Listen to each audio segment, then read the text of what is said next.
சிவபக்தர்கள் அனைவருக்கும் வணக்கம். தொடர்ந்து திருமந்திரத்தை பற்றி நிறைய பார்த்துட்டு இருக்கோம். பார்க்காதவங்க இந்த வீடியோட எண்ட் ஸ்கிரீன்ல பிளேலிஸ்ட்ல பின் பண்ணிருப்பேன்.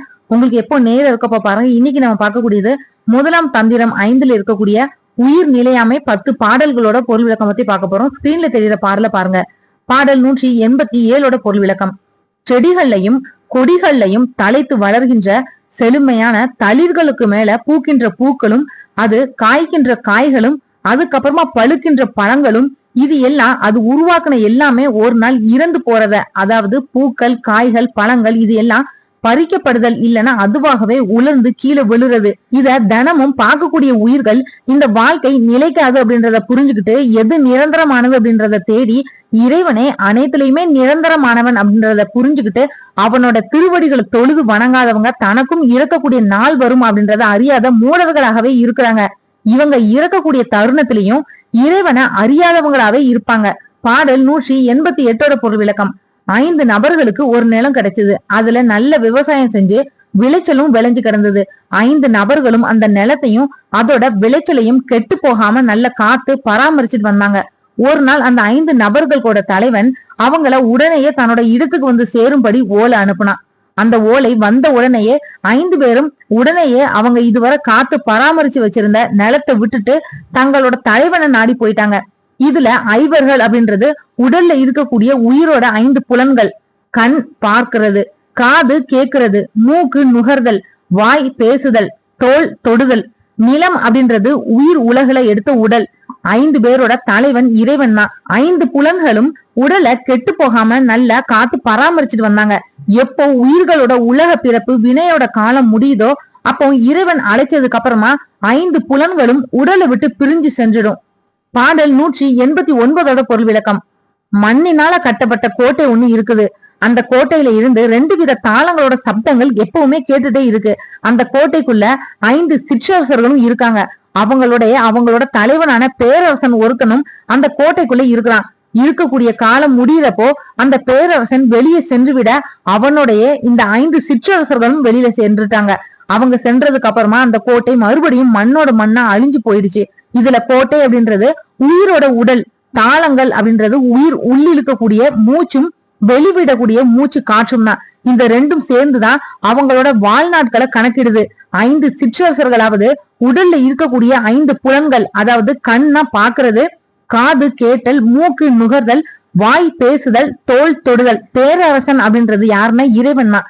எப்போ உயிர்கள் இழுத்து விடக்கூடிய மூச்சு காற்றோட வரையறுக்கப்பட்ட எண்ணிக்கை முடியுதோ அப்போ அவங்க உடல்ல இருந்து உயிர் பிரிந்து உடல் அழிந்து மண்ணோடு மண்ணாகிடும். இதுதான் இந்த பாடலோட பொருள் விளக்கம். பாடல் 190ஓட பொருள் விளக்கம். உயிர்களோட உடலுக்கு தீ வச்சா வெந்து போகக்கூடிய இந்த உடலுக்கு தலைவனா இருக்கிறவனும் வேதங்களோட வழி வினைகளை அழிச்சு தன்னை அடைய உயிர்களுக்கு உள்ள இருந்து தன்னோட திருவிளையாடலால உணர்த்தி குருவா இருக்கிறான் கூத்தனான இறைவன்.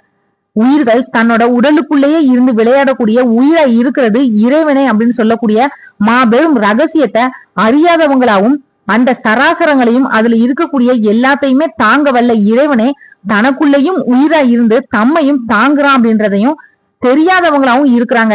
இதோட கருத்து என்னன்னா, உயிர் அப்படின்றது இறைவனே. அந்த உயிர் எடுக்கக்கூடிய பிறவியில உடலுக்குள்ள வந்து அந்த பிறவியோட வினைப்படி உள்ள இருந்தே ஆட்டி வச்சு வினையை அழிக்கிறதும் இறைவனே. இந்த ரகசியத்தை அறியாம இருக்கிறாங்க உயிர்கள். பாடல் 191ஓட பொருள் விளக்கம்.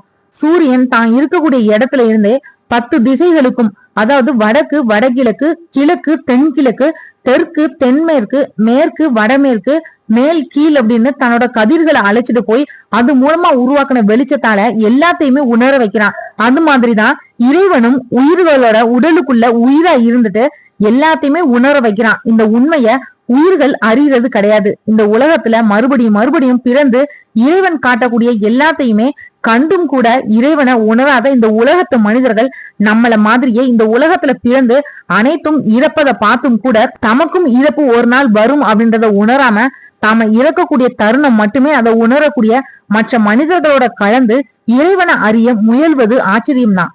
பாடல் 192ஓட பொருள் விளக்கம்.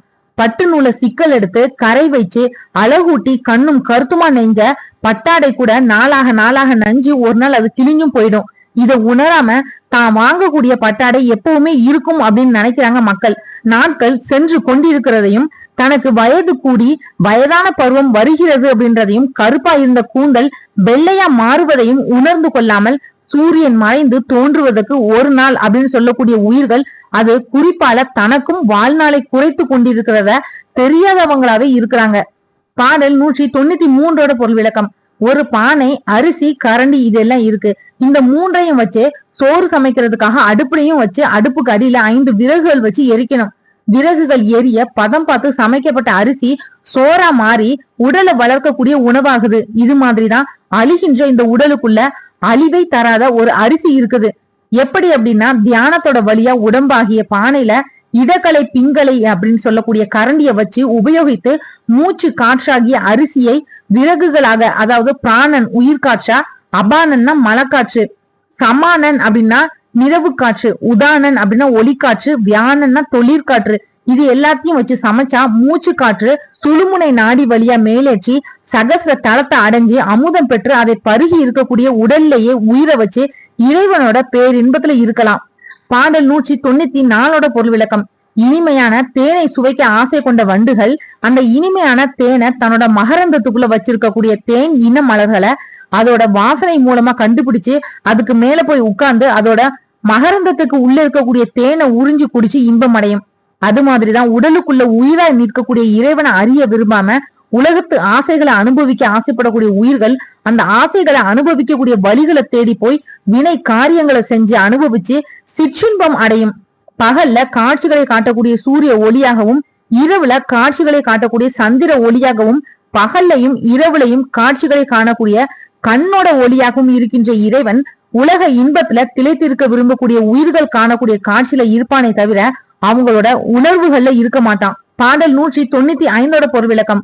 உலகத்து உயிர்கள் மறுபடியும் உலகத்துல மனிதரா பிறக்கணும் அப்படின்னாலே அதுக்கு பல நல்ல அறங்களை செஞ்சிருக்கணும்.